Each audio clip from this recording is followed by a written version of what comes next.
বন্ধুগণ, আমরা আজকের এই বিশেষ আলোচনা এবং বিশেষ সাক্ষাৎকার একজনের নেব একটি বিশেষ বিষয়, যে বিষয় হলো ওয়াকফ সম্পত্তি এবং সেই সংক্রান্ত যে আইন এবং তার যে সংশোধনী বিল পেশ হয়েছে 2024-এ কেন্দ্র সরকার দ্বারা, সেই বিল সংক্রান্ত বিশেষ আলোচনা এবং ওয়াকফ সম্পত্তি সম্পর্কেও আমরা আলোচনা করব। কেননা এই বিষয়ে অনেকের জানা থাকলেও বেশিরভাগ মানুষের অজানা।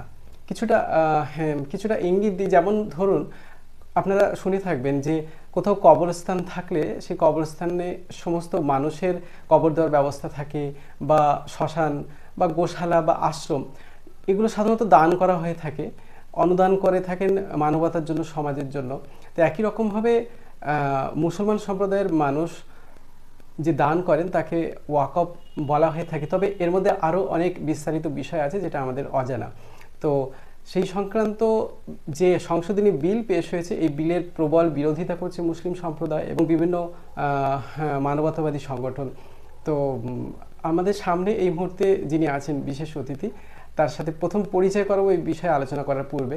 তিনি হলেন তৌহিদ আহমেদ খান সাহেব, বিশিষ্ট শিক্ষক।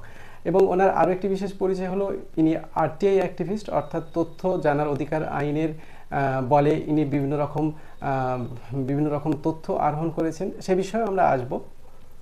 এবং সারা ভারত ওয়াকফ রক্ষা কাউন্সিলের সেক্রেটারি। তহিদ সাহেব, আমাদের চ্যানেলে আপনাকে স্বাগত জানাই। অনেক অনেক মোবারকবাদ আপনাকে। পবিত্র রমজান মাস চলছে, আপনার দর্শকদের সকলকে আমি আমার পক্ষ থেকে আন্তরিক শুভেচ্ছা এবং রমজানের মোবারকবাদ জানাই।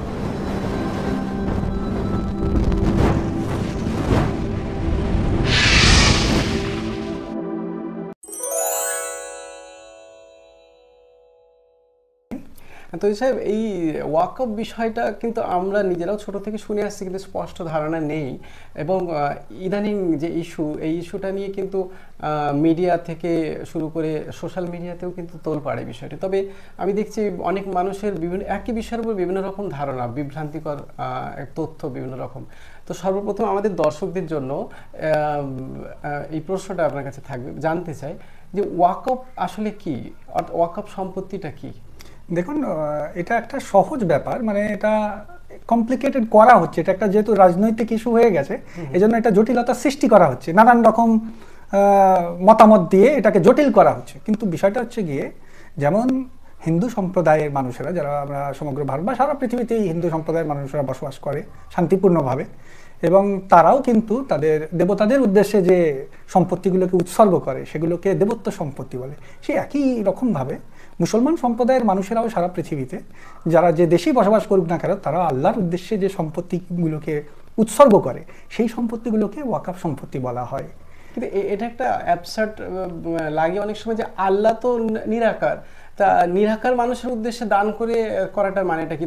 মানে তারা তো আসলে ভোগ করতেই পারবেন না। নিরাকার দেবত্ব সম্পত্তির ক্ষেত্রে দেবতারা তো ভোগ করতে পারবেন না, আর আল্লাহর ক্ষেত্রে আল্লাহ তো সশরীরে এসে, কিন্তু বিষয়টা কি আসলে কাদের উদ্দেশ্যে? বিষয়টা নিশ্চিতভাবে ধর্মীয়, যদি শরিয়তের যদি আমরা আইন দেখি, শরিয়তি আইন অনুযায়ী এটা আল্লাহর উদ্দেশ্যেই উৎসর্গ করা হয়।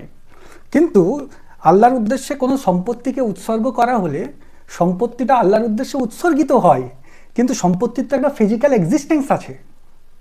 আর আল্লাহ তো নিরাকার, তিনি তো সশরীরে এসে এই সম্পত্তিগুলোকে দেখভাল করতে পারবেন না।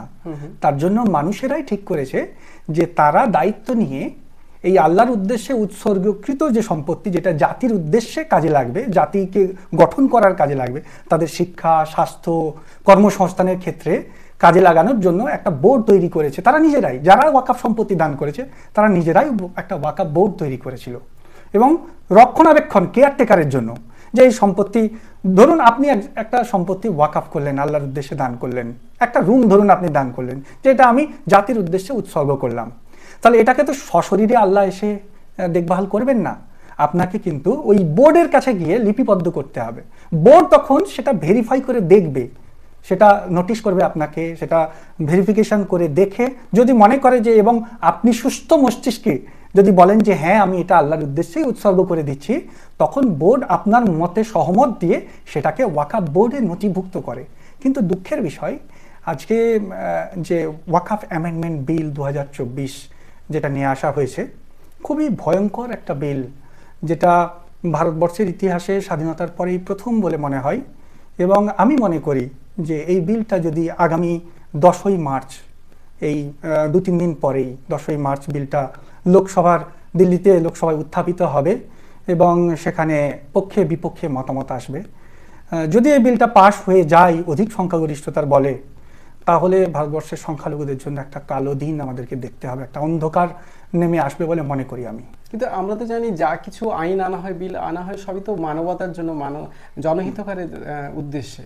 তাহলে আপনি কি বলছেন এটা মানবতা বিরোধী কোনো বিল আনা হচ্ছে, অর্থাৎ কাউকে বঞ্চিত করা হচ্ছে? একদমই তাই। কারণ সংখ্যালঘুরা ভারতবর্ষে যদি 2011 সালের জনগণনা অনুযায়ী দেখি তাহলে 14%। এই 14% মানুষদের তাদের বাসস্থানের অধিকার, তাদের ধর্মচারণের অধিকার, তাদের বেঁচে থাকার অধিকার নিশ্চিতভাবে ভারতের সংবিধানে রয়েছে।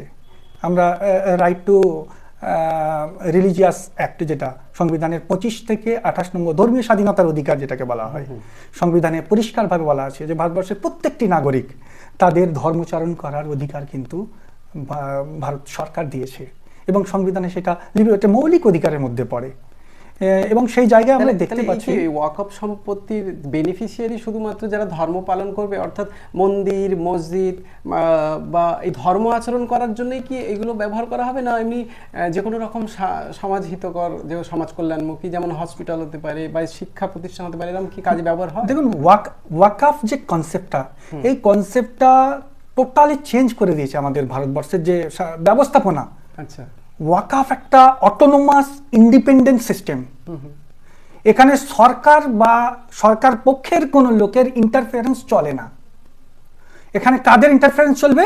যারা মুতওয়াল্লি, অর্থাৎ যারা সম্পত্তি দান করছেন, তারা নিজেরা ওয়াকফ বোর্ড তৈরি করবে এবং তারা সেই সম্পত্তিকে দেখভাল করার জন্য তারা যাবতীয় ব্যবস্থা গ্রহণ করবে। কিন্তু দুর্ভাগ্যের বিষয়, আমাদের ভারতবর্ষে বা পশ্চিমবঙ্গের কথা যদি স্পেশালি বলি, যে স্বাধীনতার পরের কথাই আমি যদি বলি, যে দেখেছি যে সরকার যখন এসেছে সেই সরকারের প্রতিনিধি কেবলমাত্র ওয়াকফ বোর্ডের সদস্য হতে পারে। এটা অত্যন্ত ভয়ানক একটা ব্যবস্থাপনা। এই ব্যবস্থাপনাকে চেঞ্জ করা উচিত। কারণ সরকার তো তার নিজের পক্ষের লোকেদেরকেই কেবলমাত্র সেই ওয়াকফ বোর্ডে স্থান দেবে। কোনো গণতান্ত্রিক পদ্ধতির মধ্যে দিয়ে কিন্তু ওয়াকফ বোর্ডের সদস্য নির্বাচিত হয় না। এটা সব থেকে ভয়ানক। আর আজকে যে এই কালো দিন নেমে আসছে, এই কারণেই নেমে আসছে। কারণ আমরা দেখেছি স্বাধীনতার পর কংগ্রেস ক্ষমতায় ছিল, যখন তারা ক্ষমতায় এলো পশ্চিমবঙ্গে, তারা ওয়াকফ বোর্ডের সদস্য নির্বাচিত করেছে, তারা লুটেপুটে খেয়েছে। দেখেছে তো বিশাল ব্যাপার, এখানে তো অনেক সম্পত্তি রয়েছে। মানে লুটেপুটে খাওয়া কিভাবে সম্ভব? মানে এটা প্রভিশনটা কিভাবে পাচ্ছে, সুযোগটা কিভাবে পাচ্ছে? ওয়াকফ যতক্ষণ না পর্যন্ত একটা ইন্ডিপেন্ডেন্ট অটোনোমাস বডি হতে পারবে, ততক্ষণ পর্যন্ত এটা ওয়াকফ সরকারের হাতেই থাকবে। সরকার এলে সরকার প্রিভিয়াস ইয়ারের যে সদস্য তাদেরকে সরিয়ে দিয়ে তার পক্ষের যে সদস্য তাদেরকে ঢোকায়। কেন ঢোকায়? কারণ সেই সম্পত্তিগুলোকে তারা বেআইনিভাবে দখল করবে। এবং এটা আমরা দেখতে পাচ্ছি স্বাধীনতার পর থেকে কংগ্রেস করে এসেছে, তারপরে 77 সালের পরে যখন সিপিএম গভর্নমেন্ট এলো তারা লুটেপুটে খেয়েছে, এখন টিএমসি গভর্নমেন্টে এসেছে তারা লুটেপুটে খাচ্ছে, এরপরে বিজেপি দেখছে যে সবাই তো পেয়ে গেছে, তাহলে আমি কেন পাবো না? সুতরাং আমি পুরো ভোলটাই বদলে দিয়ে পুরোটাই যদি দখল করে নিতে পারি তাহলে খুবই ভালো হয়। কিন্তু প্রশ্ন হলো গিয়ে যে মুসলমানদের অস্তিত্ব তাহলে থাকবে কি করে? সবাই যদি এটাকে দখল করে নেয় তাহলে মুসলমানরা যাবে কোথায়? হ্যাঁ, তো এই একটা প্রশ্ন আসছে যে এই যে এখান থেকে যে বলছেন প্রচুর লুটেপুটে খাওয়া যাচ্ছে, তা এই যে সম্পত্তি, এই সম্পত্তির পরিমাণ কতটুকু হতে পারে এই সারা ভারতবর্ষে? দেখুন, আমি যতটুকু ওয়াকফ asset management system in India, সারা ভারতবর্ষের একটা সিস্টেম, এই সিস্টেমের মধ্যে প্রত্যেক ওয়াকফ প্রপার্টিকে এখন এন্ট্রি করানো হচ্ছে ওয়ামসি পোর্টালে। আমি যতটুকু দেখেছি ওখানে 6 লাখের কিছু বেশি, মানে 6.4 লাখ ওয়াকফ প্রপার্টি রয়েছে বা একর, মানে সংখ্যায় না, একর ল্যান্ড রয়েছে। 6.4 লাখ, এটা তো বিশাল পরিমাণ। না না না না, এটা বিশাল পরিমাণ। এইটা একটা ন্যারেটিভ ছড়ানো হচ্ছে। আমি আপনাকে যদি বলি যে ভারতবর্ষের বাকি যে আমাদের হিন্দু ভাইরা রয়েছেন, আমাদের জৈন ভাইরা রয়েছেন, বুদ্ধিস্ট আছে, খ্রিশ্চান কমিউনিটির লোকেরা আছে, আমি যদি হিন্দু সমাজে যদি মানে প্যারালালি যদি আমি তুলনা করি, হ্যাঁ, আপনি শুনলে অবাক হয়ে যাবেন যে শ্রী রঙ্গনাথাস্বামী মন্দির তিরুচিরাপল্লিতে অবস্থিত। শুধু মন্দিরটার এরিয়াই হচ্ছে 6,31,000 স্কোয়ার মিটার, শুধু মন্দিরটার এরিয়া। এরকম অজস্র মন্দির রয়েছে এবং মানে তার বাৎসরিক যে আয় ব্যয় সেটা তো ছেড়েই দিলাম। ধরুন দিল্লির যে বৃন্দাবনের যে মন্দির, প্রেম মন্দির বৃন্দাবনের, আপনার 2,40,000 স্কোয়ার মিটার এরিয়া মিলে গঠিত বৃন্দাবনের স্কোয়ার মন্দির।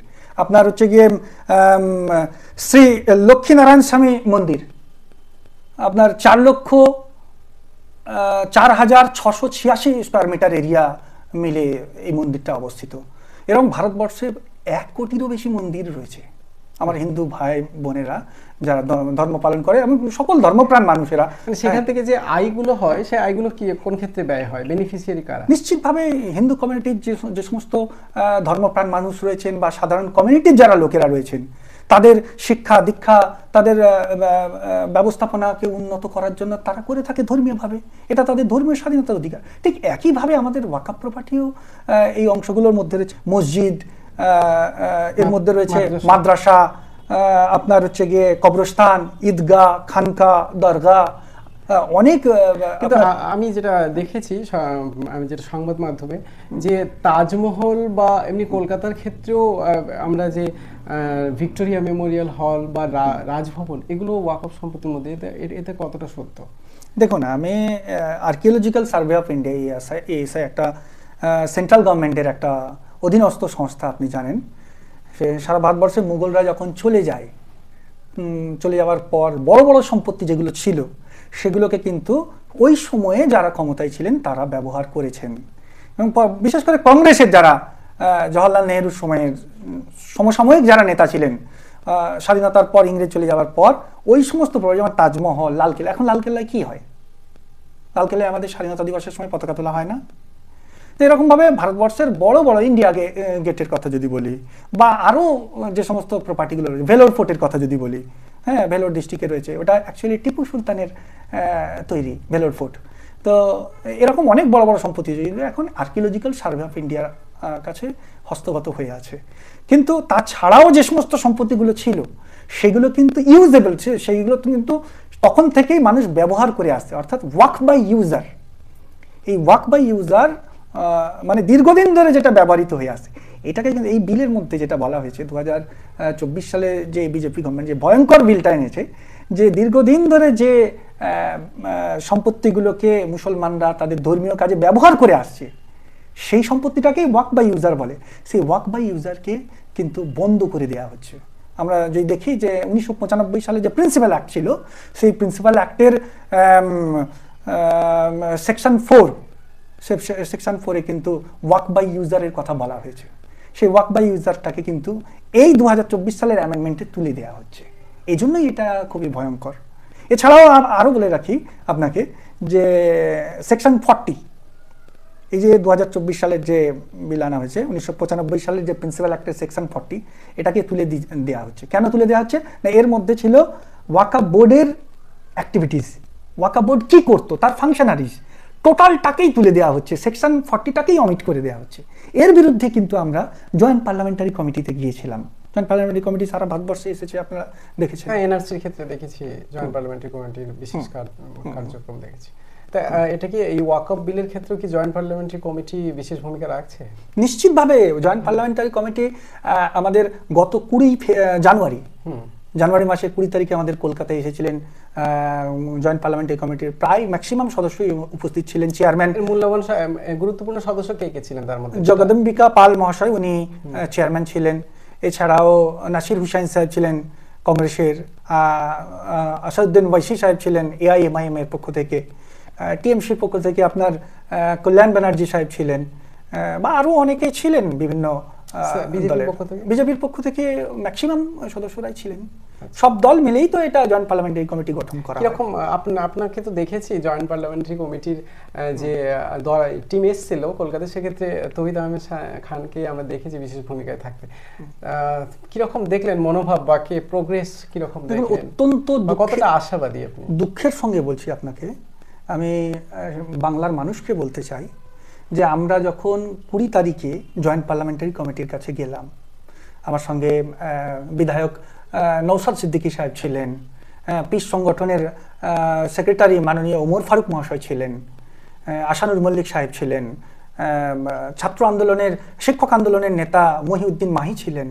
আমরা গিয়েছিলাম এবং আমরা 20 পাতার একটি রিপোর্ট জমা দিয়েছিলাম এবং পরিষ্কারভাবে উল্লেখ করেছিলাম যে 44টা সংশোধনী ওয়াকাফ অ্যামেন্ডমেন্ট বিল 2024 এনেছে, সেই 44টা সংশোধনীকেই বন্ধ করতে হবে। আমরা প্রত্যেকটা ক্লজ বাই ক্লজ কিন্তু ইন্ডিকেট করে আমরা কিন্তু দিয়েছিলাম। কিন্তু তারপরে দেখতে পেলাম যে 27 তারিখে ঠিক দিল্লির নির্বাচনের আগেই এটা কিন্তু কাকতালীয়ভাবে চেয়ারম্যান সাহেব কিন্তু জেপিসি রিপোর্টটা জমা দিলেন কেন্দ্রীয় সরকারের কাছে এবং বললেন কি সারা ভারতবর্ষের 100% যে রিপোর্ট জমা পড়েছে তার 95% রিপোর্ট ওয়াকাফ বিলের বিরুদ্ধে থাকা সত্ত্বেও মাত্র 5% ওয়াকাফ বিলের পক্ষে ছিল, মানে সংশোধনীর পক্ষে ছিল। সেই 5%-এর উপর নির্ভর করে উনি বললেন কি এই সংশোধনীগুলো করতে হবে। তো এটা সম্পূর্ণ অগণতান্ত্রিক বলে মনে হয়েছে এবং এর বিরুদ্ধে আমরা বিশেষ করে আমি অল ইন্ডিয়া ওয়াকাফ রক্ষা কাউন্সিলের পক্ষ থেকে আমি রাষ্ট্রপতির কাছে জয়েন্ট পার্লামেন্টারি কমিটির চেয়ারম্যানের এগেনস্টে আমি অভিযোগ দায়ের করেছি যে এটা সম্পূর্ণ একটা অগণতান্ত্রিকভাবে উনি করতে চাইছেন এবং এই পদ্ধতিটা উনি ঠিক করেননি। শুধু রাষ্ট্রপতি না, আমি উপরাষ্ট্রপতি, লোকসভার স্পিকার এবং সেন্ট্রাল ওয়াকাফ কাউন্সিল, কেন্দ্রীয় সংখ্যালঘু দপ্তর, রাজ্যের সংখ্যালঘু দপ্তর, রাজ্যের সংখ্যালঘু মন্ত্রী, প্রতিমন্ত্রী, রাজ্যের ওয়াকাফ বোর্ড, এরকম 20টা দপ্তরে আমি কিন্তু অভিযোগ দায়ের করেছি এবং আগামীতে আমি হাইকোর্ট বা সুপ্রিম কোর্টেরও দ্বারস্থ হব। আপনি বলছেন জেপিসির ভূমিকা পুরোপুরি নিরপেক্ষ ছিল না?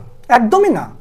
জয়েন্ট পার্লামেন্টারি কমিটির এটাই করা উচিত ছিল যে 95% মানুষ, যেহেতু 1 কোটির বেশি আবেদন অভিযোগ দায়ের মেলের মাধ্যমে অভিযোগ দায়ের করেছে এবং প্রত্যেকটাই ওয়াকাফের এই ওয়াকাফ সংশোধনী বিলের বিপক্ষে ছিল, সেই মতামতকে গ্রহণযোগ্যতা দিলেন না চেয়ারম্যান সাহেব।